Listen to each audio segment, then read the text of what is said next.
नमस्ते। थर्ड आई में आपका स्वागत है। आज मैं थर्ड आई आपसे मैं रूबरू नहीं हो रहा हूं।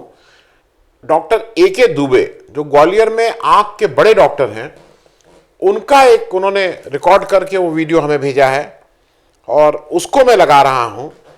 और चूंकि वो करंट सिचुएशन चल रही है, उन्होंने प्रश्न उठाया है जनतंत्र में न्यायपालिका का स्थान, और दूसरी बात उन्होंने की है कि न्यायाधीशों की नियुक्ति की प्रक्रिया, क्योंकि वो बहुत एक बेसिक चीज पे बात कर रहे हैं। वो ये कह रहे हैं, और ये जब अपनी बात को मजबूती ढंग से कह रहे हैं, सारे कागज लगा रहे हैं, सारे फैक्ट के साथ कर रहे हैं कि हमारे संविधान में कॉलेजियम नाम के कोई व्यवस्था नहीं है। मतलब दुनिया के हम लोग अकेले देश हैं जहां जज अपॉइंट्स जज, मतलब न्यायपालिका ही अपने न्यायाधीशों का चुनाव करती है। तो उस पर उनकी बहुत सख्त और तीखी टिप्पणी है। मेरा आपसे आग्रह सिर्फ यह है कि आप उसको 4-5 मिनट सुन लीजिए, और उसके बाद वो करीब 18-19 मिनट का है। आपको उसके बाद मुझे ऐसा लगता है कि आप उसको पूरा सुनेंगे। नहीं सुनेंगे तो आप वहां तक छोड़ देंगे। मेरे कहने से आप 4-5 मिनट सुन लीजिए। आज इसी की वजह से मैं अपना थर्ड आई की जगह वो स्थान डॉक्टर ए.के. दुबे को दे रहा हूं, क्योंकि ऐसे लोग अगर समाज में आके बोलना शुरू करेंगे तो ये जरूरी है। ये जनतंत्र की एक मजबूती हमें देगा कि अगर प्रबुद्ध लोग भी इस चीज में इतनी सफाई से अपनी बात कह रहे हैं। धन्यवाद। पिछले वर्ष हम लोगों ने ग्वालियर शहर में न्यायपालिका की कार्य पद्धति और चयन विधि के विवेचन के लिए एक सभा की थी। लखनऊ बेंच से निवृत्तमान माननीय न्यायमूर्ति रंगनाथ पांडे जी ने अध्यक्षता की थी। वहाँ मैंने एक वक्तव्य दिया था और आनंद वर्धन जी के आदेशानुसार उस वक्तव्य का एक संक्षिप्त रूप में आपके सामने रख रहा हूँ। वहाँ उपस्थित जो श्रोता थे सब पढ़े लिखे डॉक्टर थे, वकील थे, चार्टर्ड अकाउंटेंट्स थे, छात्र थे, छात्राएं थीं। मैंने उनसे प्रश्न किया कि सलमान खान विवाहित हैं, हाँ या नहीं। तुरंत जवाब आया नहीं। मैंने दूसरा प्रश्न किया कि हेमा मालिनी के पति का नाम रघुपति सहाय फिराक है। तुरंत जवाब आया नहीं। फिर मैंने तीसरा प्रश्न किया कि न्यायपालिका सरकार का एक महत्वपूर्ण अंग है। बहुत जोर से जवाब आया हाँ। मुझे हताशा हुई और इसी कारण मैंने अपने वक्तव्य का प्रारूप रखा, जनतंत्र में न्यायपालिका का स्थान, न्यायाधीशों की वर्तमान चयन विधि। आइए सबसे पहले समझते हैं जनतंत्र की संरचना को। जनतंत्र 4 घटकों से मिलकर बना है। आखिरी घटक पारिभाषिक तौर पर जनतंत्र का हिस्सा नहीं है, पत्रकारिता। पहला घटक है विधायिका, यानी हमारी लोकसभा, राज्यसभा, विधानसभा, विधान परिषद। दूसरा घटक है कार्यपालिका, चपरासी से लेकर राष्ट्रपति तक, सारे मंत्री और प्रधानमंत्री। तीसरा घटक है न्यायपालिका, जो तहसील के न्यायालय से सुप्रीम कोर्ट तक है। जैसा कि मैंने कहा कि पत्रकारिता पारिभाषिक तौर पर जनतंत्र का अंग नहीं है, परंतु दूसरे विश्व युद्ध के दौरान, उसके पहले और उसके बाद पत्रकारों ने, अखबारों ने जो सक्षम भूमिका सरकार की नीतियों के खिलाफ, विदेशी सरकारों के दमन के खिलाफ उठाई, कि जिसके चलते कोई 16 मुल्कों को आज़ादी मिली, तब से हम अनौपचारिक तौर पर मानते हैं कि पत्रकारिता जनतंत्र का चौथा घटक है। आइए अब देखते हैं कि जनतंत्र कैसे काम करता है। विधायिका का काम है नीति बनाना, कानून बनाना, योजना बनाना और किसी भी विकास के प्रस्ताव को पारित करना। कार्यपालिका का काम है यह सुनिश्चित करना कि जो भी नीति या योजना विधायिका द्वारा उन्हें सौंपी गई है, उसका ठीक से क्रियान्वयन हो। न्यायपालिका का काम है कि विधायिका के द्वारा पारित नीति, कानून या योजना में यदि कोई भी खराबी है जो देश के संविधान के अनुरूप नहीं है, तो उस पर अंकुश लगाना। अगर कार्यपालिका की कार्यविधि में कोई खामी है तो उस पर अंकुश लगाना। और पत्रकारिता का दरअसल काम, जो आज पत्रकारिता बिल्कुल भी नहीं कर रही है, वो है एक सतत विपक्ष की भूमिका में रहना। विधायिका, कार्यपालिका, न्यायपालिका, जिसकी जहां भूल हो उसे जनता तक ले जाना। हम एक जनतंत्र हैं। जनतंत्र का अर्थ होता है बहुमत का राज, लेकिन हम इससे एक सीढ़ी ऊपर हैं। हम एक संवैधानिक जनतंत्र हैं। बहुमत का राज यानी कल अगर संसद ये कानून पारित कर दे कि मैं सफेद कमीज नहीं पहन सकता, तो सिर्फ बहुमत का राज अगर है तो मैं सफेद कमीज नहीं पहन पाऊंगा। लेकिन जैसा वस्त्र मैं धारण करना चाहूं, जैसे रूप में मैं रहना चाहूं, यह संविधान के अनुरूप मेरा बुनियादी अधिकार है। इसलिए न्यायालय कह सकता है कि डॉक्टर दुबे, आप सफेद, नीली, पीली, काली चाहे जैसी कमीज पहन सकते हैं। दूसरे शब्दों में, बहुमत से पारित प्रस्ताव पर भी अंतिम शब्द न्यायपालिका का है, जो संविधान के दायरे में है। जाहिर है कि विधायिका और न्यायपालिका में रस्साकशी होगी। प्रश्न यह है कि इस रस्साकशी में वरीयता किसको है? इस रस्साकशी में वरीयता बहुमत के ऊपर संविधान को है, दूसरे शब्दों में न्यायपालिका को है। और इसे बहुत सरल शब्दों में यूं कहें कि न्यायपालिका द्वारा पारित निर्णय इस पूरे देश की आबादी के लिए अंतिम निर्णय है। अतः न्यायपालिका हमारी सर्वोच्च जनतांत्रिक संस्था है। जब यह सर्वोच्च जनतांत्रिक संस्था है तो जाहिर है कि इसमें सर्वोत्कृष्ट प्रतिभा और सर्वोत्कृष्ट चरित्र आने चाहिए। इन्हें जीवन की स्थिरता और सम्मानजनक जीविका मिलना चाहिए और इन्हें निर्बाध कार्य की स्वतंत्रता मिलना चाहिए।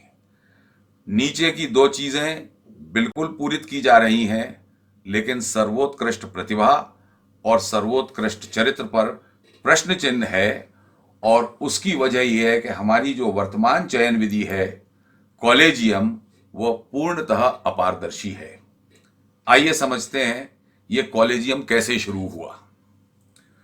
बरसों पहले सन 1980-81 के दरमियान पंजाब प्रांत के तत्कालीन मुख्यमंत्री ने भारतवर्ष के चीफ जस्टिस को एक पत्र लिखा, जिसमें उन्होंने कहा कि जो जज जिस प्रदेश का हो, उस प्रदेश में उसे चीफ जस्टिस नहीं बनाना चाहिए। बात सैद्धांतिक तौर पर ठीक थी, पर हो सकता है मुख्यमंत्री महोदय के कोई और इरादे भी रहे हों। चीफ जस्टिस ऑफ इंडिया ने इस चीज पर ऐतराज किया और उनका यह मत आया कि न्यायाधीशों की नियुक्ति और उनकी पदस्थापना और उनके तबादले में कार्यपालिका का और विधायिका का कोई हस्तक्षेप नहीं होना चाहिए। परंतु ऐसा कोई कानून संविधान में नहीं था। एडवोकेट्स ऑन रिकॉर्ड, जो सुप्रीम कोर्ट के वकीलों की एक संस्था है, उनके द्वारा एक पब्लिक इंटरेस्ट लिटिगेशन लगवाया गया और सन 1993 में यह फैसला किया गया कि जजेस की नियुक्ति, जजेस के तबादले, जजेस के पदोन्नति सारी कुछ केवल जजेस के द्वारा की जाएगी। 1993 के बाद 1998 में भी यही केस दूसरे हाईकोर्ट में लगाया गया और उसके बाद तत्कालीन राष्ट्रपति महोदय KR नारायण ने इसके खिलाफ याचिका भी लगाई। वो याचिका भी खारिज कर दी गई। इस तरह 1993 में कॉलेजियम नामक संस्था की परंपरा शुरू हुई। संविधान में कॉलेजियम नाम की संस्था का कहीं कोई जिक्र नहीं है, ना ही संविधान में जो संशोधन हुए हैं उसमें कॉलेजियम नाम की संस्था का जिक्र है। आर्टिकल 124, आर्टिकल 217, आर्टिकल 222, आर्टिकल 128 पूर्ण रूप से हमारे संविधान में यह परिभाषित करते हैं कि किस तरह उच्च न्यायालयों में जजों की नियुक्ति, उनकी पदोन्नति और उनके तबादले किए जाएं। और संविधान के इस पूरे लेख में, जो करीब 22-23 पन्ने का है, कॉलेजियम नाम के किसी शब्द का कहीं उल्लेख नहीं है। अब क्या होता है कॉलेजियम? मान लीजिए कि एक वकील मध्य प्रदेश में वकालत कर रहे हैं, जहां 3 हाई कोर्ट हैं, जबलपुर, इंदौर और ग्वालियर। उदाहरण के लिए लीजिए कि ग्वालियर में वो वकालत कर रहे हैं। ग्वालियर में 7 जजेस की पदस्थापना है। इन 7 जजेस को पूरी स्वतंत्रता है कि ये अपनी पसंद से बिना किसी नियमावली के जिस वकील का चाहे नाम chief justice of Madhya Pradesh के पास भेज सकते हैं कि इन्हें हाईकोर्ट जज बनाया जाए। Chief justice of Madhya Pradesh, यदि आपकी सिफारिश है, आपका प्रभाव है, आपकी पहचान है या वो आपसे प्रसन्न है, वो सुप्रीम कोर्ट ऑफ इंडिया को ये नाम भेज देते हैं। सुप्रीम कोर्ट ऑफ इंडिया में तथाकथित कॉलेजियम संस्था, जिसका कि ना कोई ऑफिस, ना कोई दफ्तर, ना कोई रिकॉर्ड, ना कोई कमरा, चीफ जस्टिस ऑफ इंडिया और 4 जज बैठकर चाय के कप पर अनुशंसा कर देते हैं कि फला आदमी को जज बनाया जाए। ना कोई प्रतियोगिता, ना प्रतिस्पर्धा, ना ही उनकी जो उपाधि हैं उनका कोई परीक्षण, ना ही वकील के तौर पर जो उनकी मेधा और कुशाग्रता है उसका कोई प्रमाण। सिर्फ 4 जजेस और चीफ जस्टिस की अनुशंसा पर राष्ट्रपति को बाध्यता है कि उन्हें एक व्यक्ति को जज बनाना ही पड़ता है। अचानक एक आदमी जज बन जाता है, जिसे हटाने के लिए संसद के 2/3 बहुमत की आवश्यकता है, जो आजाद भारत में कभी भी संभव नहीं हुआ। एक एक परिवार की 5-5 पीढ़ियां लगातार जज बन रही हैं। ये जेनेटिक रिसर्च का, आनुवांशिक शोध का विषय हो सकता है कि ऐसा कौन सा जेनेटिक मॉड्यूल है कि पैदा होते ही जज बनने की गारंटी हो जाती है। एक चीफ जस्टिस महोदय भारतवर्ष के हुए थे, मैं उनका नाम नहीं लूंगा। उनके कार्यकाल में उनकी जाति के, उनके समाज के 35 से अधिक व्यक्ति हाईकोर्ट जज बनाकर पदोन्नत किए गए पूरे भारतवर्ष में। ऐसे भी व्यक्ति जजेस बनाए गए जो कभी स्तरीय वकील नहीं रहे, जिनका वकील के नाम पर कोई जिक्र नहीं रहा, जिन्होंने बहुत कम केस अदालत में लड़े, लेकिन कॉलेजियम संस्था की अपारदर्शी विधि के मार्फत वो हाईकोर्ट के जज बन गए। दुर्भाग्य ये है कि यदि आपको चपरासी भी बनना है तो आपको एक प्रतिस्पर्धा से गुजरना होगा। आप विधायक, सांसद, मंत्री, प्रधानमंत्री या पंचायत में भी कोई छोटा सा पद लेना चाहते हैं तो भी आपको चुनाव की प्रक्रिया से गुजरना होगा। लेकिन विश्व की, भारतवर्ष की सर्वोच्च जनतांत्रिक संस्था में इतना सम्मानजनक पद, हाईकोर्ट जज और सुप्रीम कोर्ट जज का पद पाने के लिए आपको किसी प्रतियोगिता, प्रतिस्पर्धा, चुनाव की जरूरत नहीं है। सिफारिश, प्रभाव, रिश्तेदारी, परिवारवाद, जातिवाद, क्षेत्रवाद, पैसा, जो सब कुछ गलत हो सकता है वो इस विधि में संभावित है। अब इस कॉलेजियम प्रथा से बने हुए जजेस हमारे जनतंत्र के लिए खतरा बन गए हैं, क्योंकि जब जजेस ही जजेस का अपॉइंटमेंट कर रहे हैं तो ये एक निरंकुश स्थापना हो गई है। जनतंत्र के बीच में एक नया एक तंत्र निरंकुश होकर आ गया है, और जब ये निरंकुश हो गए हैं तो बहुत संभव है कि ये कानून और संविधान के बाहर फैसले करेंगे। मैंने कहा कि जब ये स्थापना निरंकुश हो गई है, आप रोज देख रहे हैं सुप्रीम कोर्ट के तमाम ऐसे फैसले हैं जिनके ऊपर बड़े बड़े सवाल उठाए जा रहे हैं। ये जनतंत्र के लिए बहुत बड़ा खतरा पैदा हो गया है। दूसरी जो रोचक चीज है, इन परिवारों में जो करीब 250 के आसपास हैं, जिनमें के सारे उच्च न्यायालय के न्यायमूर्ति वितरित हैं, आपस में रिश्तेदारियां भी होती हैं, एक सामाजिक रूप से विशिष्ट वर्ग बन गया है। आने वाले वक्तों में ये सारे लोग भारतीय समाज में अलग थलग पड़ जाएंगे। सामान्य जन इनसे कतराएंगे और फिर इनकी अवहेलना भी करेंगे। इसका जो भी प्रभाव इन पर पड़े, लेकिन ये जनतंत्र के लिए बहुत बड़ा खतरा होगा कि न्यायपालिका के सम्माननीय न्यायमूर्ति गण अनदेखी का, तिरस्कार का और अवज्ञा का सामना करें। आने वाले वक्तों में विधायिका, कार्यपालिका और न्यायपालिका में टकराव होगा, और यह टकराव इतना बढ़ेगा कि अराजकता छा जाएगी पूरे देश में। लूट होगी, सड़कों पर झगड़े होंगे, खूंरेजी होगी। आज जो आम आदमी कहता है किसी से विवाद हो कि मैं तुम्हें कोर्ट में देख लूंगा, वो कहने लगेगा कि मैं तुम्हें देख लूंगा, और वो अपनी ही सक्षमता, अपनी ही ताकत से उस मसले को निपटाने लगेगा और हमारा जनतंत्र समाप्त हो जाएगा। ये जनतंत्र जो इतने परिश्रम से खड़ा हुआ है, एक बार जब इसका ढांचा चरमरा गया तो इसे खड़ा करने में कितना वक्त लगेगा कहा नहीं जा सकता। मैं जो बात आपसे कर रहा हूं ना काल्पनिक है ना सांकेतिक। यूनाइटेड स्टेट्स ऑफ अमेरिका जैसा विकसित देश इस अराजकता की परिस्थिति से गुजर चुका है, कार्यपालिका और न्यायपालिका के टकराव के कारण।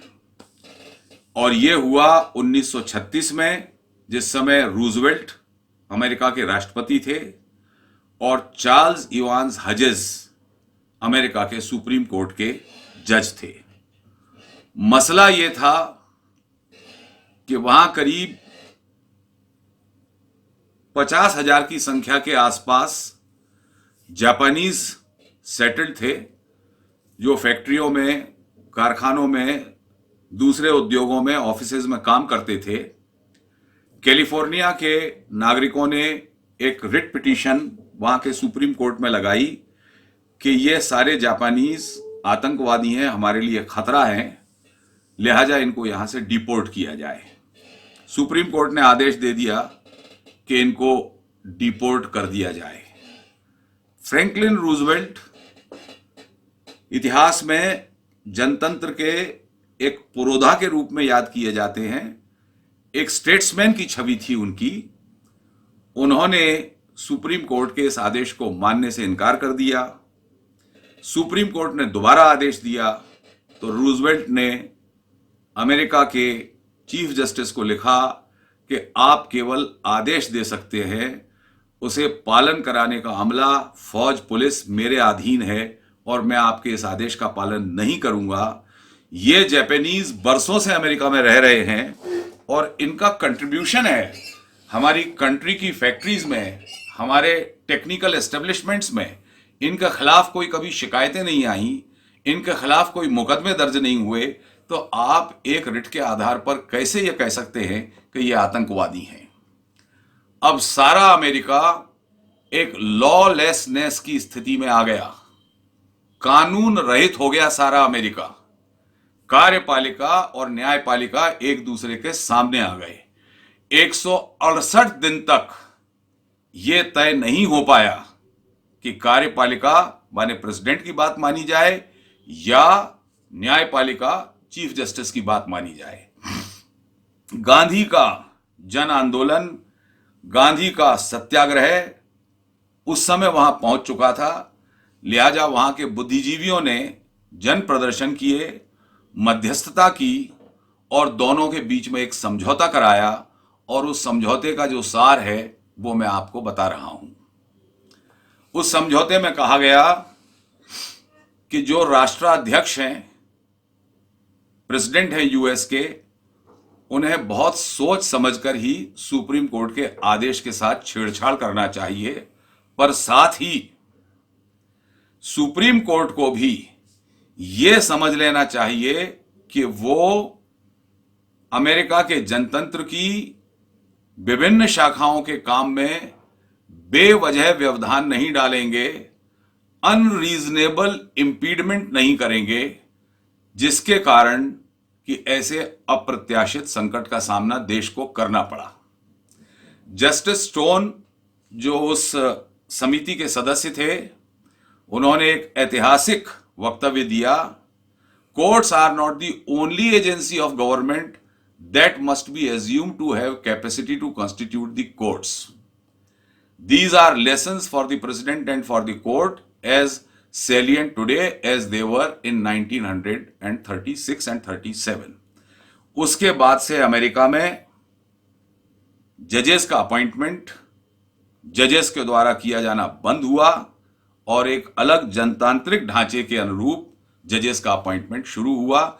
यह द्रष्टव्य हमारे सामने है 168 दिन की अराजकता का, जब न्यायपालिका निरंकुश हो गई थी। हमारे देश में भी इसको लेकर जागृति थी। 13 अगस्त 2014 को और 14 अगस्त 2014 को लोकसभा और राज्यसभा में एक बिल पास किया गया, नेशनल जुडिशियल अपॉइंटमेंट्स कमीशन। 31 दिसंबर 2014 को राष्ट्रपति द्वारा इसकी अनुशंसा की गई। यदि आप इस बिल को पढ़ें, जो कि नेट पर उपलब्ध है, ये अपने आप में बिल्कुल एक स्वस्थ परंपरा प्रस्तावित की गई थी हाई कोर्ट और सुप्रीम कोर्ट के जजेस बनाने की। लेकिन मजेदारी यह है कि 4-1 के बहुमत से 16 अक्टूबर 2015 को सुप्रीम कोर्ट ने यह कहते हुए इस बिल को खारिज कर दिया कि यह बिल संविधान के बुनियादी ढांचे के अनुरूप नहीं है, जबकि मैं पहले भी कह चुका हूं कि कॉलेजियम नाम की संस्था का संविधान में कहीं जिक्र नहीं है।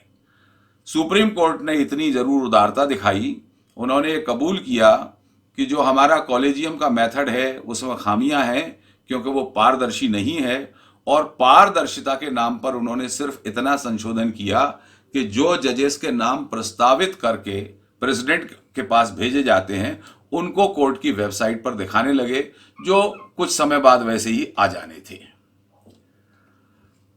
मैं 2 मिनट आपके और ले रहा हूं कि इस 1936 के क्राइसिस के बाद अमेरिका में क्या विधि अपनाई गई जजेस के चयन के लिए।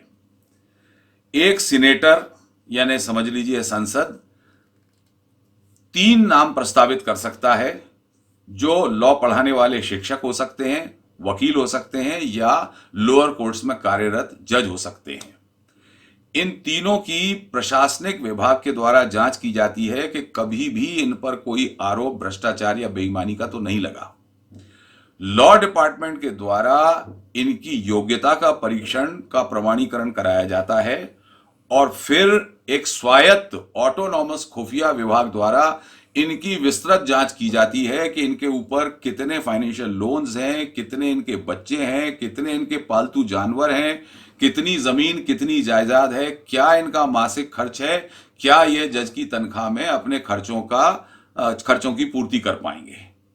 जब ये सब तय हो जाता है तो इसके बाद एक 3 जजेस का सुपर पैनल होता है, जिसमें साथ में 3 प्रसिद्ध वकील होते हैं और सरकार के लॉ सेक्रेटरी होते हैं। ये सारे प्रकरण की मीमांसा करके, नाम प्रस्तावित करके प्रेसिडेंट के पास भेजते हैं, और प्रेसिडेंट जिस नाम की अनुशंसा करते हैं उसे वोटिंग के लिए संसद में रखा जाता है, और 50% मतदान यदि उस व्यक्ति के पक्ष में होता है तभी उसे जज नियुक्त किया जाता है। सवाल यह उठता है कि हमारे यहां यह विधि तो है कि जज को पद से हटाने के लिए मतदान होना चाहिए, पर जज को पद पर रखने के लिए भी मतदान होने की विधि भी हमारे यहां आनी चाहिए। मैं जो संभावित प्रारूप भारतवर्ष के लिए प्रस्तावित करता हूं वो अमेरिका का नहीं, मैं दूसरे तौर पर प्रस्तावित करना चाहता हूं कि कोई भी वकील, विधि पढ़ाने वाला, लॉ पढ़ाने वाला शिक्षक या लोअर कोर्ट में काम करने वाला जज जिसे कि 10 साल का अनुभव हो, एक परीक्षा बनाई जाए, जैसे आईएएस की, आईपीएस की, यूपीएससी के और भी तमाम एग्जाम होते हैं, नीट का एग्जाम होता है, जेईई का एग्जाम होता है, all India higher judicial services. 10 वर्ष के अनुभव वाला वकील, लॉ का शिक्षक या जज इस परीक्षा में बैठ सकता है। कंप्यूटराइज्ड एग्जामिनेशन हो और रिटन एग्जामिनेशन में जो चयनित किए जाएं मेरिट के आधार पर उनका ओपन इंटरव्यू हो, और open interview national television channel पर हो, जिस तरह से कि कौन बनेगा करोड़पति का सवाल जवाब होता है, जिससे कि सारा देश देखे कि कौन किस दक्षता के साथ इंटरव्यू में जवाब दे रहा है, कहीं किसी बेईमानी की, पक्षपात की गुंजाइश ना रहे, और बड़े गर्व के साथ हम उस प्रतिभा का चयन देखें जो प्रतिभा आने वाले वर्षों में हमारे भारतवर्ष की मुख्यतम न्यायाधीश बनेगी। जब तक हम इस पारदर्शिता पर नहीं आएंगे तब तक हमारा जनतंत्र प्रतिदिन कमजोर हो रहा है, और बहुत दूर नहीं है वो समय जब हमारा जनतंत्र तहस नहस हो जाएगा। इसलिए मेरा आप सबसे अनुरोध है, नागरिक के तौर पर आप सबको पहली किताब पढ़ना चाहिए, भारतवर्ष का संविधान। नमस्कार। अगर आपको दी पब्लिक के कार्यक्रम पसंद आते हैं तो इन्हें लाइक करें। अगर आप इस वीडियो को YouTube पर देख रहे हैं तो चैनल को सब्सक्राइब करें, और अगर आप इसे Facebook पर देख रहे हैं तो रिपब्लिक के पेज को लाइक करें। अगर आप चाहते हैं कि हम निष्पक्ष पत्रकारिता को जारी रखते हुए आपसे जुड़े मुद्दों पर सवाल उठाते रहें तो हमें सहयोग करें। आपका छोटा से छोटा सहयोग भी इस मुहिम को जारी रखने में हमें ताकत देगा। डोनेट करने के लिए डिटेल्स जो हैं वो डिस्क्रिप्शन बॉक्स में दी गई हैं। धन्यवाद।